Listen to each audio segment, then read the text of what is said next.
Hey guys, welcome to Twin Peaks Twin Perspective. I am Joe. I'm James. Brother Joe, Brother James. And we're here tonight to share with you thoughts that we thought you didn't think of.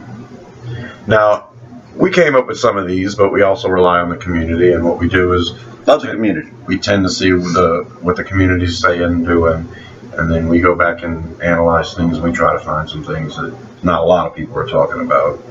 Some of this is true to our hearts, and some of this is by you guys, so thank you very much.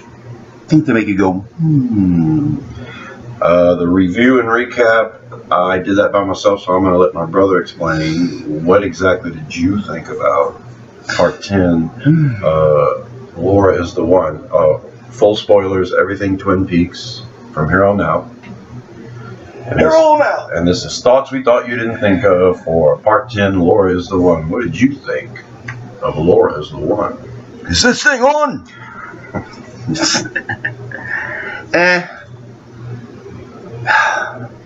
Like 10 rating system, might even 7. I mean, it didn't move as fast as the other two.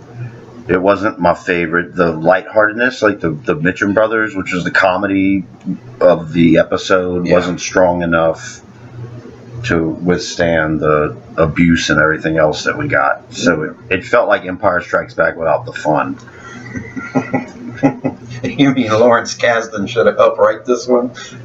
Oh no! I like Richard Horn as a character. Probably the worst citizen in Twin Peaks. Yeah, probably. We'll all be happy when he's gone.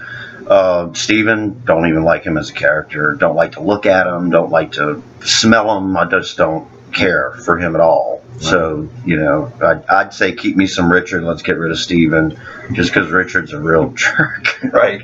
There's some perverse enjoyment to seeing your villain fit the description of villain. You don't want to be so disgusted with him that you can't even look at him. Now, Richard does some horrible things, but Steven is just hard to look at. That's just the way it is. I'm not going to say why or how. It's just the way he's presented, and the actor who plays him gets typecast as, a drug abuser or something like that all the time. It's hard for me to look at him. But I couldn't do the video Sunday or Monday. I had 3 jobs. What can I do? Yeah. Brother James, work. I had to watch Claws because that episode was the one that I was at with Peggy Lipton and Jane Addams, directed by Trisha Brock, who wrote an episode of Twin Peaks, and so it was just Twin Peaks all over the place on this set. And you got to be in it. Peggy Lipton's all 70 years old, looking hot. Jane Addams wasn't in our scene, but she's featured in the episode. So yeah, I had to watch it. I'm not reviewing it or anything, but I didn't make the cut. But Jane Addams was awesome. Is awesome. Constance. Yep. So this was probably your least favorite part of the return so far. Yeah. But all of them are great. They're still all really good episodes. Yeah. I'll watch it. I watched it twice, maybe 3 times. I'll watch it again. Next week before the new episode. Right. Just to kind of get in to get covered in that filth and then get to wash off with the next episode. Because it's still sticky. Yeah. It's a hard episode to get out of your head. Yeah, it is. There's scenes that are burned into my brain forever, and they were immaculate. And Lynch does it better than anyone. And as shocking as all of it is, when it's all said and done, you're like, yeah, I should have expected that from Lynch. I should have expected that to go down the way it did. And so there are memorable scenes in Part 10. But as a whole, they could have broken that up. They could have put those. They could have dispersed Part 10 into other episodes, and I think it would have fit better.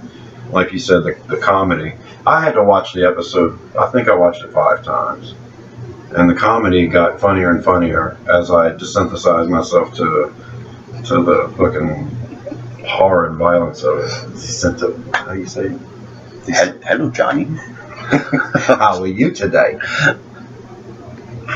Okay, so thoughts we thought you didn't think of. Full credit to the community. We don't take credit for all of this. It's just stuff that a lot of people aren't talking about, so we'll bring it up. Hello, Johnny. How are you today? Apparently, that head is fashioned much like the design of David Lynch's Dumbland, a character in Dumbland. I remember seeing parts of it. I wasn't a fan of it, but I'd forgotten, and sure enough, they've got a mouth with some teeth and a little couple of bottom teeth, and it's definitely a reference to Dumbland. Did you catch that watching it? I never watched Dumbland. Right. I saw parts of Dumbland. I don't remember if it was episodic or what it was. I just remember watching some of it and thinking, oh well. He's not a very good artist. Yeah, well, I mean, in my opinion. Yeah, he draws things certain ways. That's his expression. Did you ever read the Angriest Dog in the World?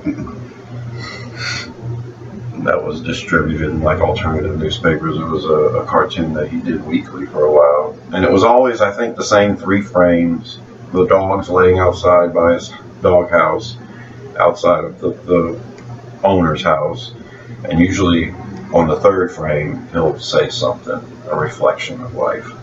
I think that was basically every single one of them. The animal that he drew, that Gordon Cole drew in Part 10, it didn't look like the angriest dog in the world. It just reminded me of that he draws. Now, the antlers sticking out of that animal that Gordon Cole drew, I went back and counted, and there's your 2 main branches coming out, and then if you count the branches coming out of that, there's 12 of them, just like 12 sycamore trees, and I see, the hand reaching out. So that's as much as I've got for that right there. Yep, looks like Bob's arm to me. Gordon Cole or David Lynch showing he can doodle. Badly, I guess. He was going off the page. It was reminding me of Dougie when he was off the page drawing on the desk. But I mean, the pictures are different. But yeah, Lynch was definitely going off the page. It was just similar. Okay, we're gonna go to Fat Trout Trailer Park. Carl Rod had a sign in front of his home that said 9:30, never before, to 5:30, which was a reference to Pirawakameen. He had a sign on his door. Yeah, don't ever knock before 9:30. Poor guy got woke up all the time. Having a bad dream, and you gotta wonder what kind of a dream that had to be if Carl Robb was having a bad dream. And then in this episode, fucking nightmare. It's a fucking nightmare, right? That's awake. Now, yeah, I guess did you get from that he saw violence at that trailer before? Like, oh yeah. I nailed it with the trailer trash. But anyway, I knew Becky and Steven were going to live there. I'm still holding hope against hope that Carl Rod is Shelley's dad.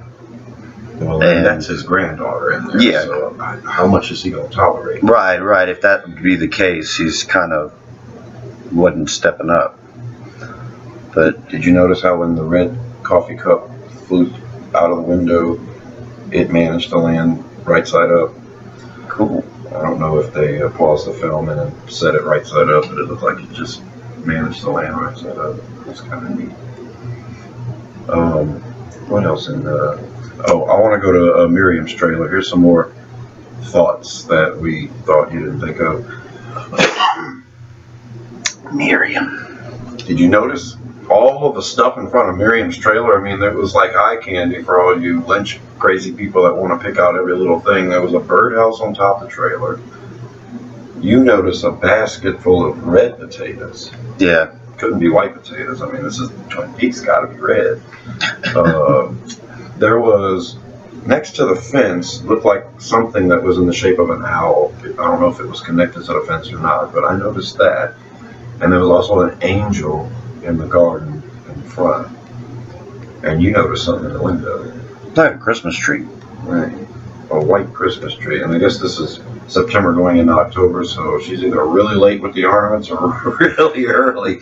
But that white Christmas tree in the window had one single red ornament on the top. It was red. It was red. Red is a color that you have to notice in this. By the way, Janie E's been wearing red shoes forever. She did not go home, put on red shoes, thinking she was going to attract Dougie the way he was attracted to the red shoes in the Las Vegas Police Department. So, yeah, Janie's been wearing them shoes. She's wearing them at the doctor's office. So, what do you think about that? I mean, Dougie doesn't seem capable of bathing himself, dressing himself. So, this must have been a statement on marriage, right? That wives don't even notice their husbands sometimes or something. Something. She didn't notice him half the time they were in the doctor's office. She was just not even looking. It took her a minute or two, and then she started looking, and she's like, oh. I described it as she got doctor confirmation that her husband was in good shape and healthy, and then all of a sudden she was like, well, he looks pretty good to me. A lot of people pointed out there's no scar on Cooper from when he got shot at the end of season 1 in the original series. And I guess some people may still hold out hope for that CAT scan because everybody wanted to go to the doctor so bad for Dougie, and he had this basic physical. I mean, do you think the doctor ran a CAT scan, or are you going to get something back saying that there's something strange going on or not enough activity going on? Okay. Probably not. That's John Billingsley, the actor who plays Dr. Ben. Yeah. He's a big actor. I mean, so it's very possible we'll see him again. Yeah, that's right. That's right. But I didn't recognize then again, Don Johnson's son played the suitor at Diane's house, and you know that we saw him for half a second. Might never see him again. I keep thinking he's going to pop back up just because he's Don Johnson's son. Right, and a lot of people are saying maybe that's Cooper and Diane's kid, but because he is Don Johnson's kid. There was a show called Miami Vice back in the 80s for you kids out there. I don't know who Don Johnson is. Somebody at work was talking about Miami Vice this week. They mentioned the soundtrack. Dakota Johnson's. Yeah, brother. Don Johnson's daughter is Dakota Johnson in 50 Shades of Grey, and so this would be her brother. But, Dr. Ben. They can't come up with original names. Well, Janie E's original enough that they can go ahead and just duplicate all the Bills and Bens as they want, right? So there was a mention also in a few videos about all of the Godfather references in this past episode. And I know that they mentioned Brando once. Now I know how Brando feels, or now I know how Brando felt. That's what Rodney said to Bradley. The Mitchum brothers. I'm not good with Brando references. Yeah, me either. I don't like gang movies. I think Martin Scorsese's wasted half of his career making gang movies. That's how I feel. I'd much rather sit down and watch The Last Temptation of Christ or After Hours than Goodfellas and Gangs of New York any damn day. And what's the one he did with Jack Nicholson? Had the huge cast, Mark Wahlberg. The Departed. The Departed. Yeah, that thing was nominated for like 800 awards. I didn't like it. I just didn't like. I don't like gang movies. It's just how I am. So, he's good. Wally Brando. You're inspired by something that's not even a part of my life. I know the Brando's monologue from Apocalypse Now because it's featured in the Shriekback Nemesis remake. I know it from that. Horror. Yeah, we're freaks. So we like weird stuff and we don't like Brando, I guess. He's good. Oh yeah, he's great. Now here's something that was picked up on by the community. Thank y'all so much. Eventually, after my fourth or fifth viewing, I would have noticed. Miriam is, in the credits, she is called Miriam Sullivan. Her character is Miriam Sullivan. But the letter that was intercepted by Deputy Chad was from a Miriam Hodges. Yeah. It was addressed to the Twin Peaks Sheriff Station, and she said she sent a letter to the sheriff. So I guess it could go straight to the station. Perhaps Miriam Sullivan sent her letter to Frank's personal home, or maybe even Harry's personal home, or maybe it's coming in the mail the next day under Miriam Sullivan. But a lot of people are thinking Chad got the wrong envelope. Now, why would they change her name from Sullivan to Hodges? Like on the faceplace, people will go by their maiden name so that you'll remember who they are because you know them from high school, and you're not familiar with their married surname. So maybe she's saying, "Hey, this is Miriam Hodges," instead of her married name. Just Sullivan. Yeah, Which she's probably separated because that trailer was barely big enough to hold her. But I mean, you don't make a lot on a teacher's salary. They ain't you politics. there's definitely something there though. There's no reason to put Sullivan. I mean, they don't even put Shelley's last name in the credits. Right. I think the credits are supposed to be to let you know, to direct you in a certain way, and this is intentional. Her name's Sullivan, not Hodges. Very strange. It's almost as if they're going to have to explain themselves. That could be one of Lucy's friends. Well, she's on top of her game. Oh yeah. Lucy ain't Wait, that's my job. I'm the one that gets the mail. She used to operate the switchboard and everything else, and now I imagine the 911 calls are going to the back switchboard with all of the new deputies. There's really only about 8 of them running around back there. It's not like there's a whole slew of them. But I'm imagining that Lucy's responsibilities have gotten less and less. And Get a cat out the tree. yeah, Chad's not gonna step in, take her. You take the mail from her, she's not gonna have nothing left to do. She might get fired, right? She'll be worried about it. She's chasing off everybody just randomly walking in there anyway. I mean, something she would mention to the sheriff just because it was an odd incident that you wouldn't even... that it's something Lucy would bring up, not realizing the importance of it at all. Just by chance. She always discovered things. She always helped, and it was always like just by chance. That was more Andy thing. Andy was more of the... And he was missing... Oops, I stepped on this. Bam. Oh, there's your boots and your cocaine. He's probably out doing something right now. Or, yeah, I'm not even going to talk about the timeline stuff. It is what it is. Yeah. Dougie and Janie E. had their moment at night, and then she sent him to work the next day, and then we see Anthony Sinclair, and it's after midnight at the Silver Mustang. So it's like, did a whole day just pass by? Right. Well, I thought when Dougie went to work, he was supposed to talk to Bushnell. We're going to see Dougie at work talking to Bushnell next week, even though we went tonight again. It's just, I'm not even trying. Right. I'm assume it's Friday. It might be Saturday if our guys get up and get ready, pack a bag and get ready to go hiking. So then you know it's Saturday. Then we'll know it's Saturday. Because I guess it should be Saturday. This next episode, I'm assuming the boys are going to Jack Rabbit's palace and putting dirt in their pocket. Maybe they'll bring a gold shovel to dig it up. But Dougie went to work, which would have made it Friday. Because I don't guess you work on the weekends. I just have a feeling we're going to see Dougie at work, and it's just a part of the thing where they didn't want to separate Janie E. and Dougie from the moment at the doctor's till they got home, the flirt, the sex, and then the kiss the next day. There was too much to break away to at the Silver Mustang to come back and show her just kiss him for 5 seconds. Thank you for a wonderful. So it was an editing choice. Yeah, that just completely screws up the timeline. I think Anthony Sinclair was at the Silver Mustang while Dougie was getting it on. While Dougie was getting 2 rides or 1 ride. He was getting the ride of his life. It's a whole yelling. And as if we didn't hear Janie E. say Dougie's name enough, that she's got to exclaim it 16 or 20 times. Dougie! The cutaway to Sonny Jim. Priceless. Sonny Jim. For some reason, I'm scared.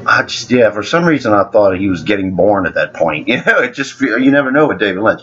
But also that makes me think that, no protection was used, so we could have a Dale Cooper, Janie E. incarnation in her belly by the end of this thing.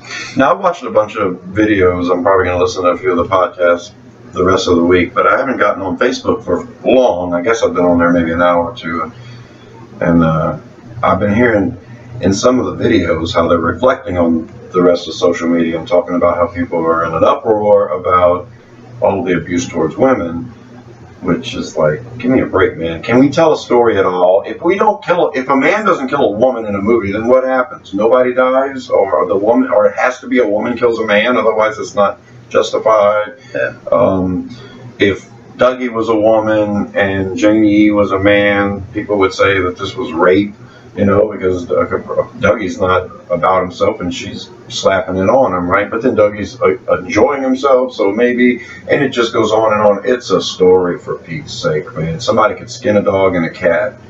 It doesn't mean that they're promoting doing it. It's just part of the damn story. So for all of the misogyny, abuse against women, there's abuse against men too. I mean, Rodney's the one that took the smack in the face with remote control, right? And Dougie was the one that was forced into servitude, even though they're married. It goes on and on and on.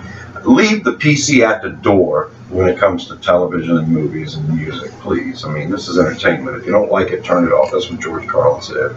There are two knobs on the radio. There are two knobs on that TV. One of them turns it off, and the other one switches the station.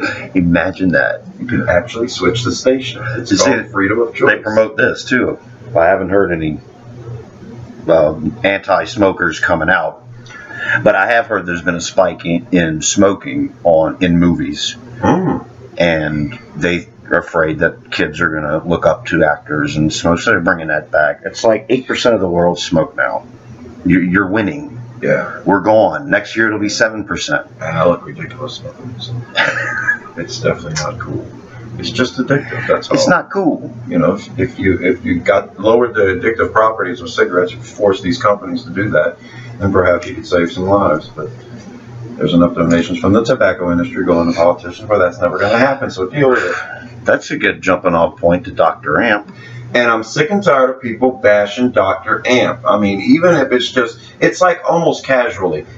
Every single video, they mention Dr. Amp and they say he's just spouting off about whatever, stupid stuff. Some of them don't even realize it's a different speech from the last speech. They didn't pay attention at all, and they're not paying attention now, equating him to Alex Jones and stuff like that. Are you listening to the words? Different perspective side of it, and that's people's problems. That is the problem. That's exactly what he's saying. That's what he's saying. He's saying, wake up, educate yourself. I mean, just, maybe you don't think you can control any of it, and that's fine, but just pay attention enough to know that what he's saying is the truth. They're screwing you at the banks. They're screwing you in your groceries. The whole economic system is rigged. Everything's just set up to screw you over and to make sure you don't notice. Okay? Yeah. Keep you just smart enough to keep going back to them jobs. Mm-hmm. Doctor, that's full on frost. That's what I guess when it comes to airplane, we say, you see jokes on airplane, Naked Gun and stuff, that's pure Proft. That's pure Pat Proft. Well, this was pure Mark Frost. Yeah. Pure Mark Frost. Frostian. Frostian. I love that. Frostian. People don't like Lynchian. Well, that was Frostian. That's a full-on Frost. That's good. Yeah. Wally Brando's a Frostian character. Yeah.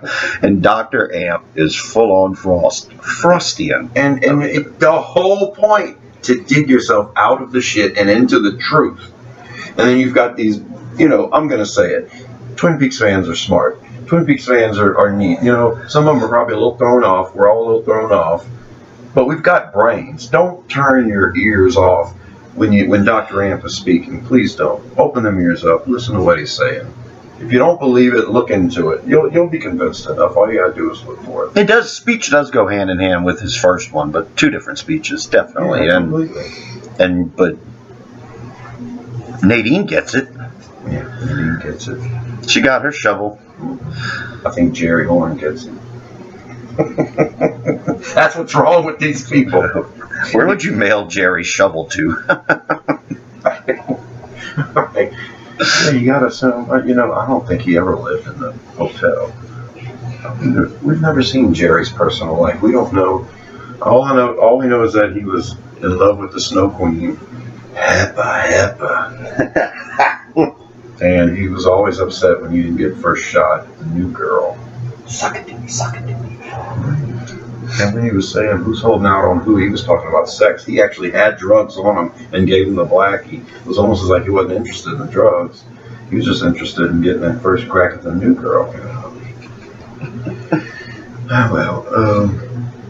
The biggest deal of things thoughts we thought you didn't think of, what was presented to us through the community about Miriam's envelope, Hodges and Sullivan. That's something to know. And she was still breathing. Yeah. And they lit the candle, and really, I thought we were gonna get an explosion while we were still in the trailer park. But he used his knee and smashed the window out of the door, which means there's air flowing through there, Yeah. which means that gas might not build up. It might not. Miriam might crawl out of that yet. But, we had Hawk talking to the log lady at night, so it's been a whole day and night since the oven was turned on.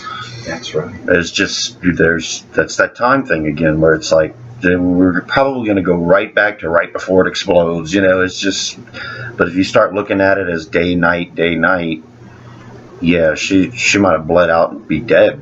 I hope if the trailer blows up, it's a better edit than the car in Rancho Rosa. Yeah, that could be where Andy was. While Chad was getting the mail, Andy was attending to a domestic disturbance call at the Fat Trout or something. Right. You never know. Maybe going back to check on the farmer who we've forgotten all about. And then what about Bing? Where is he at? He's been missing for a while too, right? Haven't seen Billy. Yeah, Bing asking for Billy.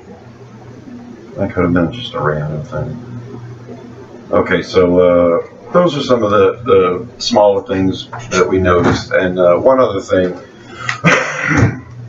it seems a lot of people are confused about what's going on with Duncan Todd and the Mitchum brothers and Tony Sinclair, who's pulling the strings and everything else.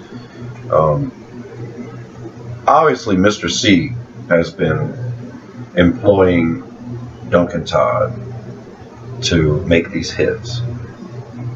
Mr. C says who has to get whacked, when it has to be done, and Duncan Todd is the in-between guy. First he gives money to Roger and they pay Lorraine.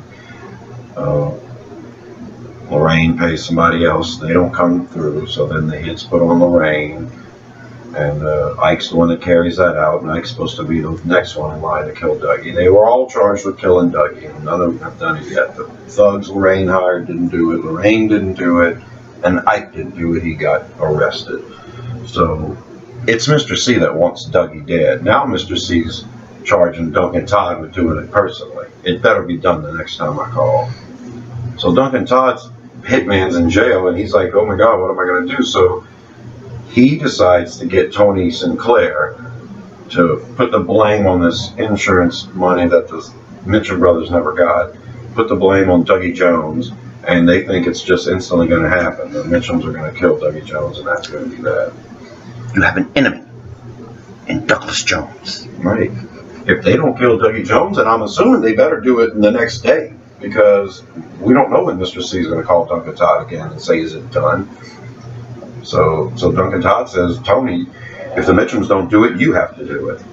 I don't think Tony has it in him. I really thought this episode would get back to bloodshed. I don't know if we said that on camera or not, but I was like, yeah, we're going to... And it started with Miriam, but it was off camera. And it's kind of as violent as you can get without being bloody, just horrible. Just horrible. Jan Darcy is killing it. She never got that opportunity to play anything more than maybe crying. Yeah. A pawn, wife of a crazy man who was supposed to take care of her sick kids. Yeah, she killed it. Yeah, that was a wild scene. Very Clockwork Orange. Mm-hmm. Johnny, being the actor, is actually a stuntman, so it's like, let's skip the middleman. He doesn't really need to act. Let him flop right over in the flop chair. on over. You want to film him running into the wall next time? Right, he would have done it. He'd have probably done it. I'm not sure if that's the second or third person that's played Johnny, maybe even the fourth. Some people still don't know Johnny Horn is Audrey's older brother. Back then he was, 23? He was 27. 27 back then. So now he's 52. Wow. And Audrey was 18. Yeah. We're going to get Audrey, and it's likely going to be this episode. I haven't made any predictions about when we're going to see Audrey, but I'm going to say we see Audrey in this episode, and Cooper becomes Cooper in part 12. So there's my official predictions. I've been saying Coop's going to become Coop in part 12. Which is Let's Rock. Right, since we found out. This week coming up is There's Fire Where You're Going. There's Fire Where You're Going. That sounds like a Log Lady statement. I was going to guess the Log Lady. We can both guess it. Yes, we're swinging for the. We're bunting this. No, we're bunting this time. We swung for the fences last week. If you say David Bowie as Philip Jeffries says There's Fire Where You're Going, that would be a swinging for the fences guess. Yeah, it sounds like something Tim Roth and Jennifer Jason Leigh might screw with the warden. Mm-hmm. Just, they'll probably do some Grace Zabriskie, who's the actor, the gentleman that played Reggie in Wild at Heart. He passed away. Lockhart. Yeah, Calvin Lockhart. Lockhart. Yeah. David Patrick Kelly sneaking off in the back in that little back room. That was Marine so awesome. issue.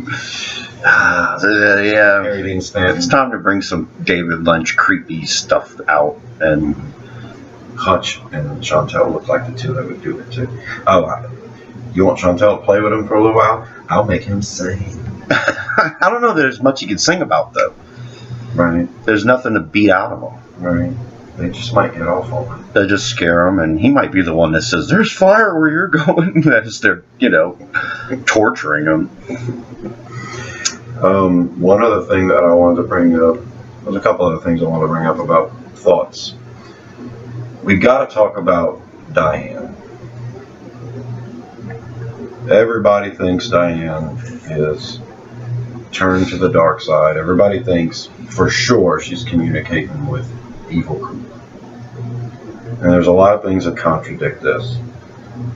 And I think the most telling thing was something that you noticed in the last episode, the time of the phone. The phone, when Mr. C makes the text, it's in small case, and you notice the time, it was 11:09. 11:09. The text Diane received was in uppercase, and it was confirmed by Albert in this past episode. She received that text at 11:13, a good 4 minutes after Mr. C sent his text. I don't think it takes 4 minutes to bing into Mexico and back to this tower in Right. the North America. It's not. They traced it back from Philly to Mexico. What makes you think they couldn't trace it from Mexico to South Dakota or wherever this throwaway phone was or whatever? I don't get it. There's a middle. I think there's a middleman. There has to be. Mr. C sent it to someone, and that person sent it to Diane. Mm-hmm. Hopefully, we'll find something out. But At first I thought it was Philip Jeffries, but I think after episode 2, Mr. C is wary about contacting this Philip Jeffries anymore. But there could be somebody else that he's contacting. And I wanna suggest that it's Judy. I want to suggest that Mr. C doesn't know Philip Jeffries' relationship with Judy. I think that Diane's been communicating with Philip Jeffries / Judy for all this time, trying to get information about Cooper. Ever since that visit happened, she knew something was wrong.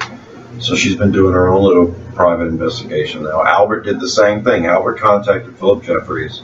He didn't let Gordon know. He finally admitted it to Gordon years later. So I think that's what's going on with Diane. She's in her own investigation. She has never had direct contact with Mr. C. She's talking to somebody else, and she's sending this text saying they have Hastings. He's taking them to the site. which means they're going to see Hastings outside of a jail cell. Mm-hmm. That'd be nice. Something going down. Backpacking. Oh, good. Dude, we're going to do it's going to be more than just Jerry in the woods this upcoming episode. This will be South Dakota, and we may see Major Briggs there, but Major Briggs wanted to leave this spot. That if Hastings is bringing the FBI to this spot, Briggs wanted to leave this spot and go to another spot. Yeah, so, those are the coordinates on Ruth's hand are not the place that we're going. That the FBI is going. That's probably the coordinates to the place where the Twin Peaks Sheriff's Department's going. Yeah, that's what I think. Now, does Ray have these coordinates? Does he really have these coordinates? I mean, he was supposed to get them from Ray's secretary because Ray's secretary knew. Oh, I'm sorry, Bill Hastings' secretary. Because Bill Hastings' secretary knew everything Bill Hastings knew, but Bill Hastings didn't know the coordinates. He admitted it in the scene. He said, they asked him, do you have the coordinates? He said, no. Ruth had them. She wrote them down in her hand so she wouldn't forget. So Bill didn't know the coordinates. If Bill didn't know the coordinates, then his assistant didn't know the coordinates. So Ray might not have any information at all. We're going to have to see how that works out. Yeah, I would have lied myself. I've been, yeah, I got them. They're in my head. I memorized them all down. I'm not saying nothing. Same thing with Miriam. I sent that letter yesterday. Oh. Well, my cell phone was not working or something. I could call 911. Anyway. Miriam should have had a shotgun. You know, all that noise. Or at least a dog. All that noise in the trailer, and you're waiting by the door to see who's going to walk out. I was hoping Miriam walked out, and then she just beat the piss out of Richard instead of Richard. Yeah, I did think Miriam was going to walk out for a second. Just be like, you stupid little bastards. There's a little more Mr. C in Richard, I guess. Yeah. He looks so violent at first, and then the next time we see him, he gets emasculated by Red, and then he's just this out of control child. But then this episode, he was way more calculated again. And so, yeah, that looks like a product of an evil seed. Right. And now Janie E's got good seed. Is Janie E pregnant? Oh, she is. Yeah, I mean, you know, Cooper's had been holding this shot in for 25 years. Twins! Can you imagine if he knocked up Annie, and then 25 years later comes out, and next time he has sex, bam, knocks up Janie? Boom. Good swimmers. We have to find out who Linda is real soon. Two birds with one stone. Richard and Linda. What do you think about that? I think it's all going down in Fat Trout. And yeah, that's it. That's I don't know, two birds with one stone. I don't think that means both of those are his kids. Right. Or that both of them have to die. Could be just finding out the information from both those people or something. We'll find out. So that's where I'm at right now with the Diane text. 11:09. She hasn't received it till 11:13. Those times were there for a reason. You saw what time it was on Mr. C's phone for a reason, and you heard Albert say the time for a reason. Now, what did Gordon Cole mean when he said, "I felt it when she hugged me"? But this confirms it. That something's wrong? That something's off? Right. That With her? That she's withholding? Mm-hmm. He immediately asked, after the awkward hug, "Is there something about that night you want to tell me?" And she said, "Later, Gordon. I'll talk to you about it later." That's what makes me think she's going to confess to everything once she has Gordon alone. But he just sensed at the time that she wasn't telling him the entire truth. Was Grace Zabriskie credited this week? Because we did hear her voice, Sarah, I don't know say, if she was. Laura. I don't think she was. I think Ike the Spike was the last name in the credits. I mean, that's the first thing I thought. Are you my best friend? Because I mean, I know that movie like the back of my hand, Fire Walk with Me, and that was when she comes to the door, when Laura comes to Donna's door and asks, "Are you my best friend?" Mm-hmm. And it just, and there's Albert. So to me, it's like Albert calling out for help, or that's what Gordon's reading. That I don't know. You think? Yeah, I think he's saying. I think it's, you know, can you help me? Are you my best friend, Gordon? Yeah, it was definitely. It told me, know who your friends are. You know, Laura was at the worst point in her life, and she was seeking out her best friend. And then the log lady says later on in the episode, she reiterates about knowing who your friends are, and that the truth is coming out now. It's flowing like a river. What is and is not. So it was almost like a precursor to the entire scene. We're looking at Gordon and Albert. They're supposed to be best friends, but people have had questions about Albert in this series. People have had questions about Gordon, and now we've all got questions about Diane. So that was what I got from Laura being in that doorway. This was the best friends scene. We've got to come together and figure out whether Diane's part of the team or not. Right. And in the meantime, figure out that Albert may be in the same boat, might not be on the same team. I thought it sounds to me like Albert when he thought he was talking to Jeffries in episode 2. Oh, Mr. C. Yeah, when Mr. C was talking to supposedly Philip Jeffries, to me it sounds like Albert. So I've just kind of been going with that this whole time, that Albert is, and then, well, he confirmed it in episode 2 by, you know. That was Albert in 4 when he said. In 4. Talked about Philip Jeffries. Oops. Right. Right. Yeah, so he showed right off the bat that he was doing stuff without Cole's knowledge or consent. And there was that weird look Mr. C gave Albert during the initial interrogation. I've sent messages. I've sent messages so that Philip knows it's okay. Yeah, that's important. Those interconnections, those interwoven connections have to be presented. I mean that's finding out who's on your team or who's blackmailing you. Best friends. Who's your best friend? And best friends, Log Lady talking to Hawk, to me immediately means the Bookhouse Boys. Man, he's got to go and get to get your most trusted friends, and that's going to be Big Ed. Yep. And James Hurley. Bobby Briggs is along for the ride. Bobby. Yep. We're not going to go drag Hank from prison. And Andy. Got to have Andy. And of course Frank, who was a Bookhouse Boy before Harry, I think.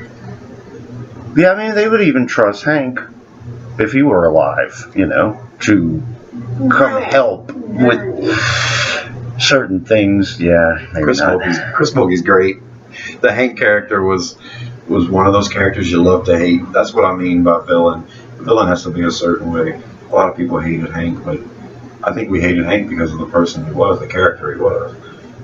Stephen doesn't come off as Stephen is not menacing like Leo. That's where he fails, and Richard is kind of taking up the mantra of Hank, Leo, all of the above from the first 2 seasons. Yeah. Do you think we're going to see Red in this episode coming up? Seems like with all of this stuff going down with his minions, Richard, and Chad, that Red would want to find out what's happening. Yeah, we're meeting all the drug users. We're meeting the dealers. We haven't really seen. We haven't met Marianne.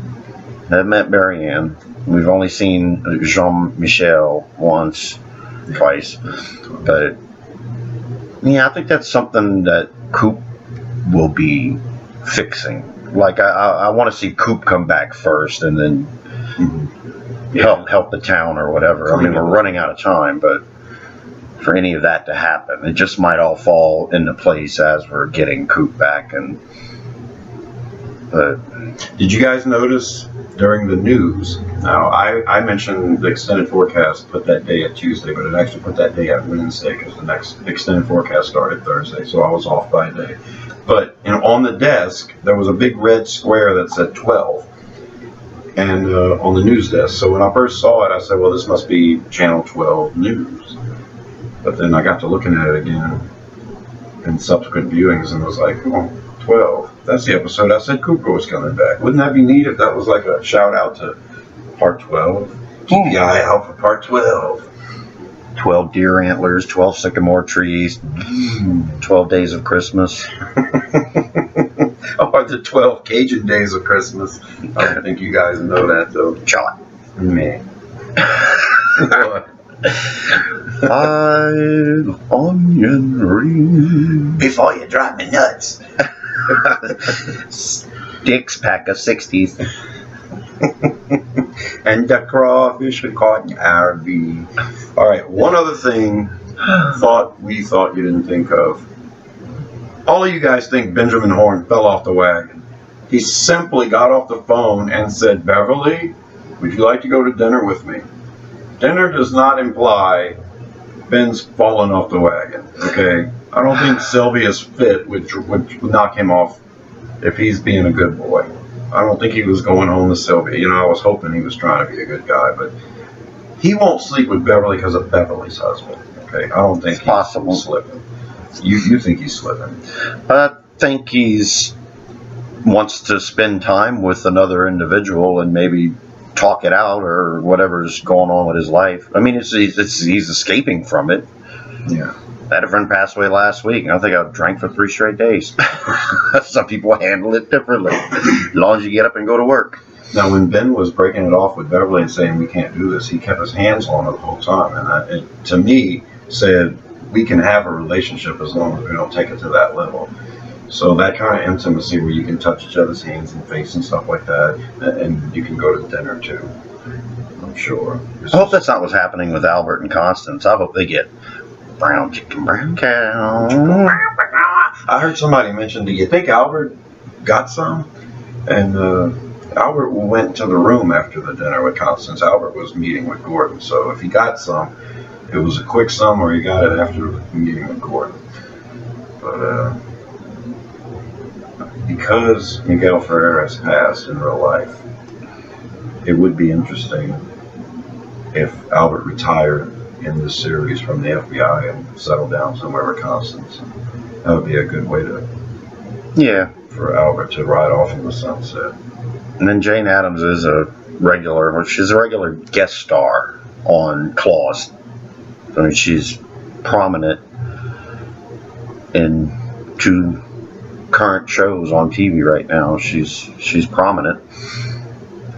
I like her though. I don't watch either one of those shows. Claws and Widows. Twin Peaks. Oh. That's the only show I watch. Twin Peaks to Return. Oh. So that's it. That's all I have. I wanted to mention the slow motion for Tammy. You know, right when she walks up to the door, there's a little fuzz in front of the door, and it might mean something, it might not. It seems like a blur, and it was intentionally put in there. But at first I thought, well, okay, this is telling me, because the way the sound was, slow motion, it's telling me Tammy's the one we can't trust, the whole best friends thing. Then Tammy comes up and you get this roll. Right. So I'm thinking, okay, you can't trust Tammy, but Tammy eventually does the dossier for Gordon. And this is happens after Twin Peaks, so I think Tammy's a good part of the team. I don't think she's bad or anything. She wouldn't be right doing this assignment for Gordon later on, trusted assignment later on. I'm prepared for someone we love to not be trusted, to come out as evil, but I don't think Diane's at the top of the list. Even with the bob haircut, white bob.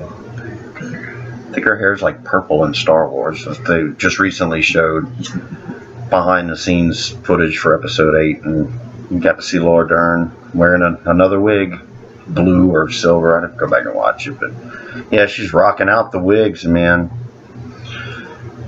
I got my connection to Star Wars now. That's right.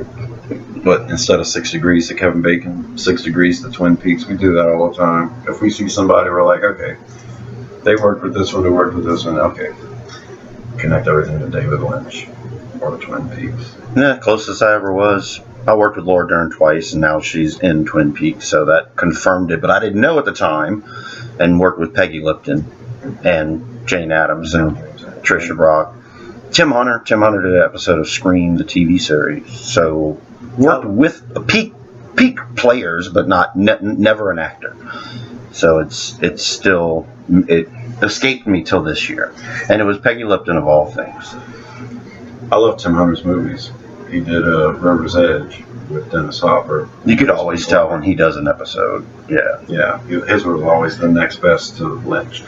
Which is fine if you could do a season 4 without David Lynch, as long as you bring in Tim Hunter and Lisa Linka Glatter and Jennifer Lynch, and you can get some good directors to keep it going. Mm-hmm. Yeah, he might even write it, but his visions wouldn't. I don't think he'd want to write something and see someone else do his vision again. No. It happened 25 years ago. If there's going to be Twin Peaks to Return season 2, it's going to be written by Mark Ross and David Lynch, directed by David Lynch. And secretly, I hope they're working on this thing right now. I hope they're writing it right now, because if they were filming it, we'd hear about it. It's too much buzz from Washington and Oregon. They did just film Jeepers Creepers 3 here, and I never got to work on it. And Ray Wise is in And it. I don't know, his character is in the synopsis, but as far as people that worked on the set, I never heard word that he was there. He was supposed to be both the first one and the second one, bringing all the characters together, kind of like the new Chucky movie, Cult of Chucky. Just bring all the Chucky people. So Justin Long should be in this one too. I don't even remember if he survived in the first one. I like the second one better than the first one because Ray Wise was in the second one. And Justin Long died. It's his sister who lived, Oh, okay. and now she's got money, and she wants to hunt this thing down with the help of the farmer and the son, which is Ray Wise and his son, who survived season 2 or part 2. Part 2. Yeah. Love But- Ray Wise. Who knows? He's one of my favorite actors. But I don't watch the soap he's on. Is he still on that soap? I think so. But that's all we've got right now for thoughts we thought you didn't think of for part 10, Laura's the One of Twin Peaks, The Return. Next part is part 11. There's fire where you're going. You didn't do the last show with me, so you're going to predict that it's the log lady that says this. This is something we're going to do every week because even though it might not mean anything to anybody, we know someone's going to utter the words, and this is a good game to play. Let's take a chance and see who gets it right, right? I'm gonna go ahead and say the log lady. In back of my head, I'm thinking Hutch and his wife, or the warden. You know, one of that situation could produce that line, but in likelihood, it's going to be the log lady. What about if it's the FBI showing up at the coordinates and there's somebody in this zone that tells them if you follow these coordinates where Briggs wanted to go, be careful, there's fire where you're going. So that would be a zone citizen, right? So I'm going to go ahead and say if it's not the log lady, it's a zone citizen that has never been shown to us before. Gotta wait. All right, that's it. Please subscribe to Rosenfield 10 for more Twin Peaks videos. I don't know if we're going to do a F'd Up S Award anytime soon. I'd like to throw one together at some point. But for right now, all Twin Peaks. So stay tuned and leave your comments down below. Let us know what you think about the thoughts we thought you didn't think of, and maybe write some more thoughts that we thought of but never thought of. That's the whole point. Yeah, Right. Whatever no one else is talking about, comment below and let us know. We're always finding stuff that doesn't matter, but I mean that's the fun part. That's the whole 25 years we did with questions we had. Right. We're not gonna stop asking questions now. And this Diane thing to me is important. You know, 11:09, 11:13, 2 different times. Doesn't take a text 4 minutes to reach somebody, I don't think. So there's lots of stuff here that people. 4 fucking hours. 4 minutes. Yeah, love the Mitchum brothers. I thought about Laura Palmer for some reason with Candy spacing out, not paying attention. You want me to bring him here? It was just, I for some reason thought of Laura Palmer. I thought, okay, this is a good place to infiltrate. If you're on the side of good, we need an inhabiting spirit that's a good guy. You know, we haven't seen one yet since the Giant and Senior Drool Cup in season 2. And you mentioned this today to me, and I haven't heard anybody really say this. You know, Twin Peaks is coming apart at the seams. We're looking now deep into Twin Peaks, and we're seeing the ugliness that's there. And then the log lady mentions this, and the glows dying and stuff like that. But there is that goodness that's supposed to counter this evil. So there may be sprinkles of goodness that's happening, and that's. We were talking about Candy at the time. You know, we've got to look at some of these characters that are actually doing good things. Sonny Jim, for instance, for a while I thought the Giant was inhabiting him. Right. So there are characters out there who have to be henchmen for good, right? So, Yeah, when they need to start coming out the woodwork. Right. We need to start seeing more of this sprinkled around. Get the woodwork. Maybe Josie's face will come straight out of Beverly's office. Hi, I'm back. David Lynch was hired me. We kept it a secret. Secret appearances, we're hoping for David Bowie and Michael Ankeen, of course. Yeah. Some stock footage of Francis Bay wouldn't be bad either. I could take that right about now. That would be a big surprise. Nobody's thinking of Francis Bay. And here's something else no one ever mentioned. Here's some words that hasn't been uttered since the return started. Calhoun Memorial Hospital.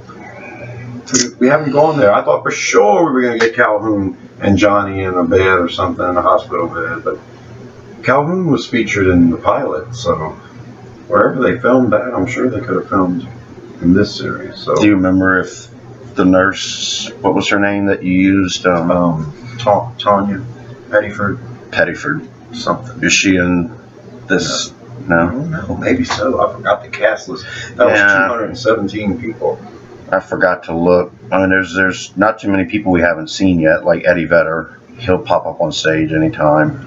Pearl Jam. The Pearl Jam. I think I it's don't gonna like be that song. the Eddie Vedder. I like it. Yeah. We'll see. I don't know. Sad because we are running out of sand. 8 episodes left. Mm-hmm. Yeah, this last episode gave me a somber feeling, and I've been reflecting all week about how this will come to an end.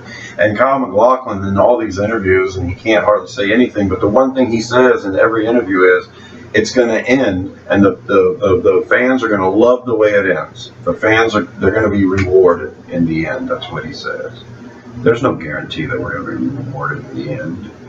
I mean, everybody might be happy, and that might piss some Twin Peaks fans off because we don't want it sewn up in some happy ending. That means it's forever gone and never going to come back again. I'm kind of hoping that would be the good news. All the fans will be happy in the end because they're going to announce there's another season. That would be great. Yeah. It would be nice. This does feel like the final monumental opus, right? Lynch's final work.